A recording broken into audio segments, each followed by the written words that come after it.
नाज़रीन खबर ने अपडेट जे सिलसिले की अॻिते वधाईंदे ख़बर शामिल कंदासीं। कराची मलिर मां रिपोर्टर नजीब अहमद ख़ास के लिए इब्राहिम हैदरी टाउन जे चेयरमैन नज़ीर अहमद भुट्टो जी सरबराही में टाउन ऑफिस में वाटर सप्लाई ऐं पंपिंग स्टेशन जी लोड शेडिंग जी मुकम्मल ख़ात्मे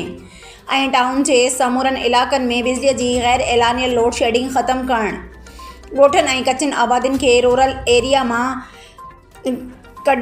कढाए अर्बन एरिया में शामिल करण समेत ॿियनि मसइलनि जे हल जे लाइ के इलेक्ट्रिक जे ऑफिसरनि सां गॾिजाणी कई। गॾिजाणीअ में MNA सैयद आगा Rafiullah, MPA Mahmood Alam Jamod, municipal commissioner Masroor नवाज़ खुश्क, टाउन मेंबर जान आलम जामोद, टाउन ऑफिसरनि ऐं के इलेक्ट्रिक जे ज़ोनल हेड जनरल मैनेजर ख़ालिद मुस्तफ़ा तुनियो समेत आला ऑफिसरनि शिरकत कई।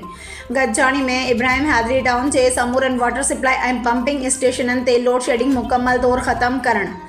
टाउन जे ॻोठनि ऐं कचिन आबादियुनि समेत शहरी इलाक़नि में बिजलीअ जी अण एलानियल लोड शेडिंग ख़त्म करण ते ॻाल्हि ॿोल कई वई, जीअं अवाम खे पीअण जो पाणी मुहैया करे सघिजे।